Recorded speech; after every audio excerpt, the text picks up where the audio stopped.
योगी राम सुतकुमार, योगी राम सुतकुमार, योगी राम सुतकुमार, जय गुरु राया. பகவான் யோகிராம் சுதகுமார் நான் எந்த முருகனை பகவானிடம் செல்வதற்கு முன்னாக முருகன் தான் என் கடவுள் என்று நான் நினைத்தேனோ அந்த முருகன் வேறு யாரும் இல்லை, நான் தான் என்பதை எனக்கு உணர்த்திய சம்பவம். 1987ஆம் ஆண்டு அருப்புக்கோட்டை அருள்மிகு சித்தி விநாயகர் பாத யாத்திரை குழுவில் அருப்புக்கோட்டை திருச்செந்தூர் பாத யாத்திரை போகிறதுக்கு நான் மாலை போட்டு விரதம் இருந்தேன். அப்போ பாத யாத்திரை ஒரு நாள் கிளம்புறாங்க. அந்த கிளம்புறதுக்கு முந்தின நாள் என்னுடைய நண்பர் சூரியன் என்ன சொன்னார், அப்போ நானும் பாத யாத்திரை வர்றேன், என் கூட இன்னொரு நண்பர் வேலு என்பவர் வர்றாரு, நாம் 3 பேரும் தனியாக போவோம் அப்படின்னு சொன்னார். நான் சொன்னேன், இதெல்லாம் முறை கிடையாது, நான் மாலை போட்டிருக்கேன், பாத யாத்திரை குழுவோடு தான் நான் வரணும், நான் பாத யாத்திரை குழு சாயந்தரம் கிளம்புறாங்க, நான் அவங்க கூட சேர்ந்து வரேன். இல்லைப்பா, நம்ம காலையில் எழும்பிடுவோம், அவங்க எல்லாம் சேர்ந்தா பிறகு திருச்செந்தூரில் ஒன்றா சேர்ந்துக்கலாம் அப்படின்னு சொன்னார். நான் எவ்வளோ சொல்லி பார்த்து முடியலை, நீ கண்டிப்பாக என் கூட வரணும் அப்படின்னாரு சொல்லிட்டு நான் அப்புறம் எனக்கு மாலை போட்ட நாகேந்திர சுவாமிங்கிறவர்கிட்ட போய் குருநாதர்கிட்ட போய் நான் கேட்டேன். சரி நீங்கள் போங்க, நம்ம அங்கே சேர்ந்துக்கலாம் அப்படின்னு சொல்லி அவர் உத்தரவு கொடுத்தாரு. நான் அதன் பேரில் அவங்க கூட காலையில் கிளம்பிட்டேன். எங்கள் நாங்கள் கிளம்ப வேண்டிய பாத யாத்திரைக்குள்ள சாயந்தரம் 4 மணிக்கு கிளம்பி வர்றாங்க. நாங்கள் காலையில் கிளம்பி போயிட்டு இருக்கும்போது எட்டயபுரம் போயிட்டோம். எட்டயபுரத்தில் ஒரு ஸ்பின்னிங் மில் இருந்துச்சு, அந்த ஸ்பின்னிங் மில்லில் தங்கி இருந்தோம். காலையில் எந்திரிச்சு நான் நம்ம போய் குளிச்சுட்டு வருவோன்ட்டு நாங்கள் குளிக்க போன இடத்துல என்னோட அந்த துளசி மாலை அந்து போச்சு. எனக்கு அந்நேரம் மனசு கொஞ்சம் கஷ்டமாக இருந்தது. ஏன்னா அம்மா கொஞ்சம் உடம்பு சரியில்லாமல் அருப்புக்கோட்டையில் இருக்காங்க, துணைக்கு என் மனைவியும் எங்கள் ராஜேஸ்வரி அக்காவும் அப்போ இருக்காங்க.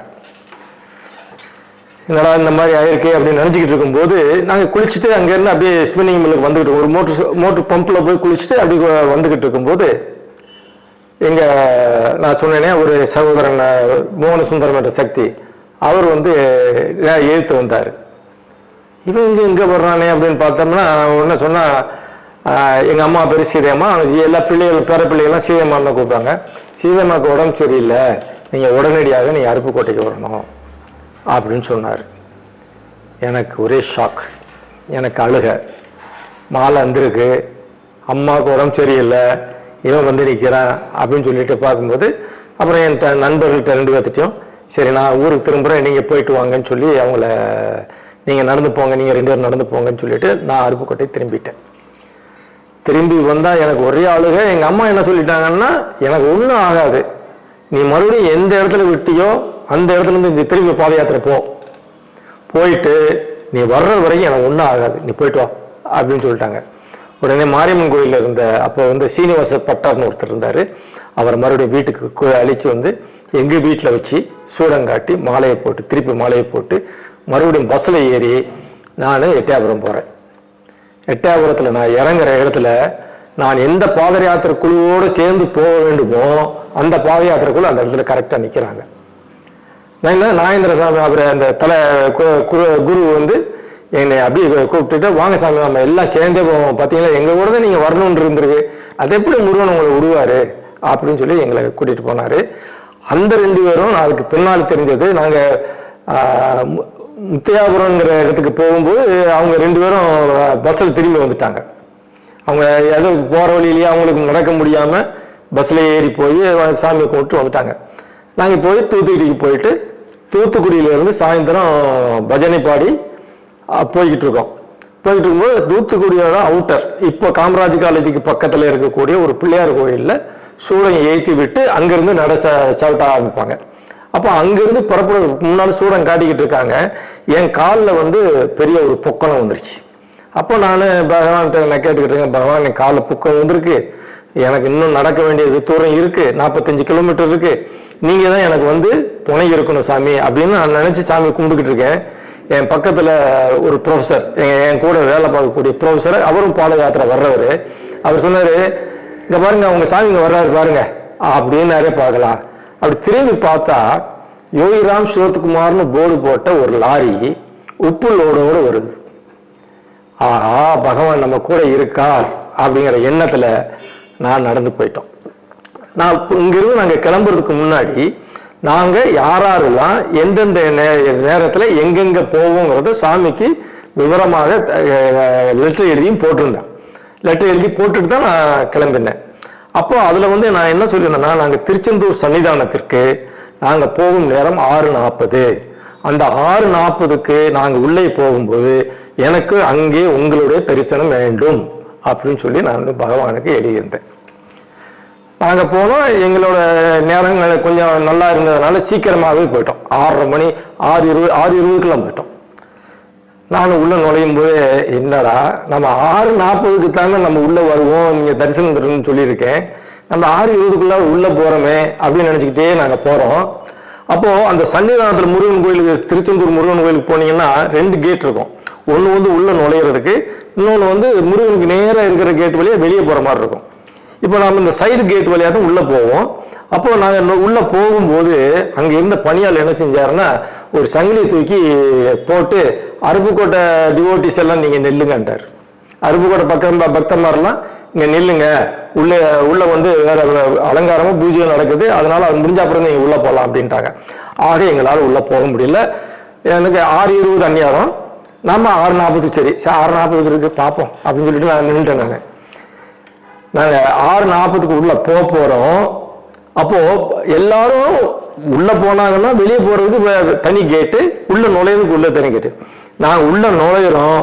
எனக்கு எதிர்த்தாப்புல பெரியசாமி தூவன் பாடல்ல போகும் பார்த்தீங்களா, பச்சை பச்சை அணிந்து பச்சை மயில் வாகனம் போல் அப்படின்னு பச்சை தலைப்பாகை பச்சை உடை கட்டி கையில் ஒரு சின்ன கம்பி மாதிரி, அதாவது அந்த கம்பு வச்சிருக்காரு பார்த்தீங்களா, அந்த கம்பு மாதிரி ஒன்று தூக்கி வச்சுக்கிட்டு ஒருத்தர் அங்கிருந்து வந்து எங்க முன்னால் வந்து நின்று சங்கிலியை தூக்கிக்கிட்டு என்னை ஒரு பார்வை பார்த்துட்டு குனிஞ்சு வெளியே போயிட்டார். யாரு என்னங்கிறது தெரியாது. வெளியே வந்து பார்த்தா யாரும் அங்க யார்கிட்ட கேட்டாலும் இல்லைங்கிறாங்க. இங்க இல்லையே, அங்க இருப்பாரு இங்க இருப்பாரு, அதே அங்க ஒரு சாமியார் இருக்கு, மௌன சாமியார்னு சொல்லுவாங்க, ஆனா அவர் எங்க இருக்காருன்னு தெரியாது அப்படிங்கிறாங்களே ஒழிய தெரியல. ஆனா சரியாக 6:40க்கு அந்த கம்பி கேட்ட திறக்கிறாங்க. அவர் வர்றாரு, வந்து அந்த கம்பியை தூக்கி போட்டுட்டு போறாரு, கம்பியை திறக்கிறாங்க. இது வந்து முருகனை நான் பார்க்க வேண்டும் என்று நினைத்ததை பகவான் வந்து எனக்கு வந்து முருகனாவே அங்கு காட்சி அளித்தார். இது வந்து நிதர்சனமான உண்மை. நான் வணங்கும் முருகன் பகவான் தான். நான் வேற இல்லை, முருகன் வேற இல்லை. எனக்கு ஒரு தட்டத்தில் அண்ணாமலையாரும் நான் தான் அண்ணாமலை தான் நானான்னு சொல்லி திருவண்ணாமலையில் காட்டினாரு. திருச்செந்தூர்ல நான் தான் முருகன் தான் யோகிராம் சிவகுமார் அப்படிங்கிறத எனக்கு நிதர்சனமா காட்டினாங்க. அண்ணாமலையாராக காட்சி கொடுத்தார், முருகனாக காட்சி கொடுத்தார், ஸ்ரீரங்கநாதனும் நானே என்று எனக்கு காட்டி கொடுத்தார். இது ஒரு சம்பவம். 1980 கடைசியாக இருக்கும், அல்லது 1990 பிகினிங்காக இருக்கும், எனக்கு சரியா ஞாபகம் இல்லை. ஒரு நாள் நான் பகவான் தரிசனத்திற்காக காலையில் 7 மணிக்கு சன்னதி வீட்டில் வாசலில் நிற்கிறேன். என் ஷோல்டரில் பகவானுக்காக கொண்டு போன காணிக்கைகள் இருந்தது. நான் கதவை தட்டினேன். பகவான் வந்தாங்க. பார்த்துட்டு, professor you can go and come back at 9 o'clock அப்படின்னு சொல்லிட்டாங்க. நான் பகவானை தரிசித்துட்டு சிவாசி நாடா லாட்ஜில் போய் ரூம் போட்டு குளிச்சுட்டு சாப்பிட்டுட்டு 9 மணிக்கு பகவான் வீட்டுக்கு வர்றேன். பகவான் முன்னால் வெராண்டால் அமர்ந்திருக்கார். அவரோட வலது பக்கத்தில் பாலகுமாரன், எழுத்தாளர் பாலகுமாரன் அமர்ந்திருக்கார். எதிர்த்த சைடில் அவரோட குடும்பத்தினர் அமர்ந்திருக்காங்க. இந்த ஓரத்தில் கேட் வழியாக சசி, உதவியாளர் சசி உட்கார்ந்துருக்கார். வெளியே பக்தர்களின் கூட்டம் அலைமோதுது. வெளியே கூட்டம் ஜாஸ்தியாக இருக்குது. காலையில் 9 மணிக்கு நான் 9:15 மணிக்கு நான் போயிட்டேன். பகவான் பாலகுமார். அப்போ பாலகுமாரங்கிறவர் நான் அந்த படங்களில் பார்த்துருக்கேன் ஒழிய நேரடியாக பார்த்து கிடையாது. அப்போ தான் நான் பார்க்குறேன். பகவான் பக்கத்தில் உட்கார வச்சு அவர் பகவானுக்கு சிகரெட் பற்ற வைக்கிறாரு. சிகரெட்டை பகவான் குடிச்சுக்கிட்டு பாலகுமாரனை குடிக்க சொல்கிறாரு. அப்புறம் முதுகை தடவை கொடுத்து இது பண்ணுறாரு. ஒவ்வொன்றுக்கு பாலகுமாரன் சத்தம் போடுறாரு. இந்த மாதிரி அவங்களுக்கு கூட கான்வர்சேஷன் அவங்களுக்குள்ள தான் நடக்குது ஒழிய வெளியே என்ன நடக்குதுன்னு தெரியல. அப்போ ஒரு வயதான முதியவர் வந்து என்ன செய்யறாரு, கிரில் கேட்டை பிடிச்சிக்கிட்டே நிற்கிறார். அப்போ பகவான் சொல்றாரு, எல்லாத்தையும் ஒவ்வொன்றா ஓவராலாக வர சொல்லுங்க அப்படின்னு சொல்றாரு. அவங்க வரிசையில் ஒருத்தருத்தராக போய் பகவான்கிட்ட ஆசீர்வாதம் வாங்கிட்டு பிரசாதம் வாங்கிட்டு திரும்பி வர்றாங்க. 2 தடவை இந்த மாதிரி சொன்னோன்னா அந்த பெரியவரும் உள்ளே போய் வாங்கிட்டு வந்துட்டார். அப்புறம் ஒரு சமயத்தில் அவர் பகவான் வந்து பாலகுமாரனோட பொண்ணுகிட்ட கேட்குறாரு, வேர் இஸ் யுவர் காட் அப்படின்னு கேட்குறாரு. இங்கே காட் இஸ் ஹியர் அப்படின்னு சொன்னார். அந்த பொண்ணு சொல்லுது பகவானை காட்டி.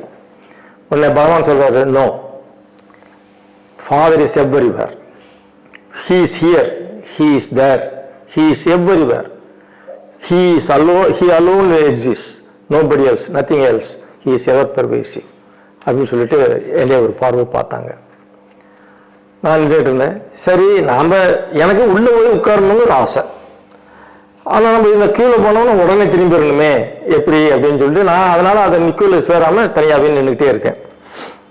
இந்த மாதிரி அவர் சொன்ன உடனே சரி நமக்கு சாமி எல்லா இடத்துலையும் இருக்காருன்னு சொல்கிறாங்கல்ல, நாமளும் வரிசையில் போகலாம் அப்படின்னு சொல்லிட்டு நானும் வரிசையில் போகிறேன். ஆனால் மனசுக்குள்ளே என்ன இருக்குது, உள்ளே உட்காரணும்னு ஆசை இருக்குது. ஆனால் சரி இப்படி சொல்லிட்டாரு, நம்ம போய் வாங்கிட்டு வரலாமே போனால் கரெக்டாக கேட்டுக்கு போகிறேன். எனக்கு முந்தின ஒரு வரைக்கும் அலோவ் பண்ணிவிட்டு கேட்டை பூட்டிடுவோம் சசின்ட்டாரு. அப்போ நான் கடைசியாக நிற்கிறேன், வெளியே கீழே இறங்கி வந்துடுறேன். இதே மாதிரி ஒரு 3-4 இடத்துல நடந்துச்சு. சரி நம்ம இனிமேல் போகலாம்னா பகவானா கூப்பிட்டா நம்ம உள்ளே போகலாம் அப்படின்னு சொல்லிட்டு இருந்துட்டேன். மணி 3:40 காலையில் நான் 9 மணிக்கு போனேன். 3:40க்கு பாலகுமாரன் குடும்பத்தாருக்கு பகவான் பிரசாதம் கொடுத்து அனுப்பி வைக்கிறார். அனுப்பி வச்சுட்டு பகவான் உள்ளே போய் கதை சாத்திட்டார்.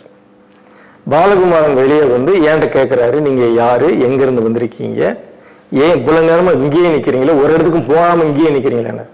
நான் வந்து பகவானை தரிசிக்காமல் நான் எங்கேயும் போக மாட்டேன், அதனால தான் நான் அங்கே நிற்கிறேன் அப்படின்னு சொன்னேன். சரி இருந்து பார்த்துட்டு போங்க அப்படின்னு சொல்லிட்டு அவர் போயிட்டார்.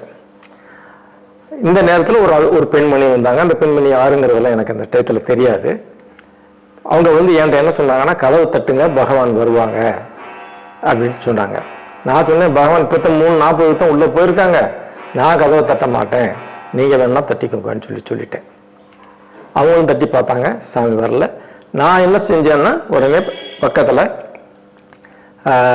அந்த வாசலில் சரி பகவான் வரட்டும், வந்து நம்மளை எப்போ கூப்பிட்றாங்களோ அப்போ நம்ம போகலாம்னு சொல்லிட்டு வாசலில் உட்கார்றேன். சாமி கதவை திறந்து உள்ள வெளியே வந்துட்டாங்க.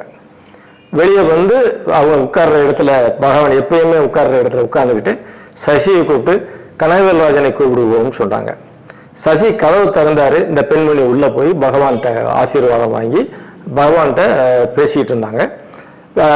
பேசி முடிச்சா கொஞ்ச நேரம் ஏதோ 2-3 வார்த்தைகள் பேசினாங்க. பேசி முடிச்சதுக்கு பிறகு பகவான் மறுபடியும் சொன்னார், அருப்புக்கோட்டை கனகவேல் ராஜனை கூப்பிடுவோம் அப்படின்னு சொன்னார். நானும் உள்ளே போனேன். உள்ளே போய் உட்கார்ந்த உடனே ஏன்ட்ட எதுவுமே கேட்கல. கேட்டு நாம சொல்லிட்டு உட்காந்துருந்தேன். அந்த அம்மாட்ட என்ன சொன்னாங்கன்னா, பாட்டு பாடுவோம்னு சொன்னாங்க. அந்த அம்மா குறை ஒன்றும் இல்லை அந்த பாட்டு பாடினாங்க. குறை ஒன்றும் இல்லை மறைமூர்த்தி கண்ணான்னு பாடினாங்க.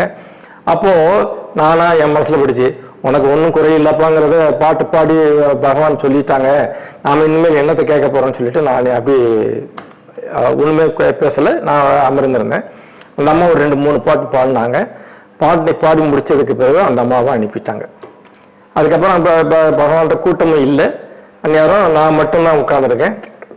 மணி 6 மணி. சரி நமக்கு பகவான் வந்து பிரசாதம் கொடுத்து அனுப்பி நேரம் வந்துருச்சுன்னு நினச்சிக்கிட்டு இருக்கும்போது பகவான் அப்படியே நீட்டி ஸ்ரீரங்கநாதர் படுக்கிற மாதிரி அப்படியே படுத்துட்டார். படுத்துட்டு அப்படியே படுத்து அப்படி கண்ணை மூடி படுத்து கிடக்காரு. அப்படியே ஸ்ரீரங்கநாதர் மாதிரியே இருக்கு. நான் அந்த பாட்டை நினைக்கிறேன், குறை ஒன்றும் இல்லை மறைமூர்த்தி கண்ணா அந்த அம்மா பாடினாங்க. இவர் இங்கே ரங்கநாதரா படுத்து கிடக்காரு. என் மனசுல ஓடுது. அப்படியே படுத்துருக்காரு. மணி 7:30. பகவான் எந்திரிக்கிறாங்க. எந்திரிச்சு முடியெல்லாம் சரி பண்ணி தலப்பாக கட்டிக்கிட்டு வாட்ஸ் த டைம் ப்ரொஃபஸர் அப்படின்னாங்க. எனக்கு அப்போ வந்து வாட்ச் கட்டுற பழக்கமே கிடையாதுங்கிறதுனால சசி சொன்னார் 7:30 மணி ஆச்சு.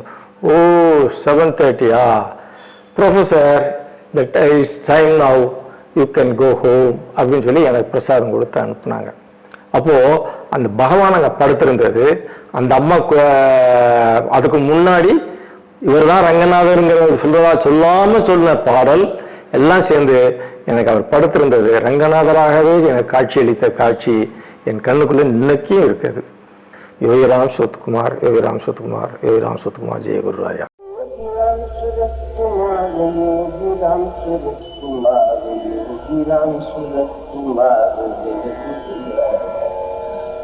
योगीराम सूरत कुमार, योगीराम सूरत कुमार, योगीराम सूरत कुमार, जय गुरुराया.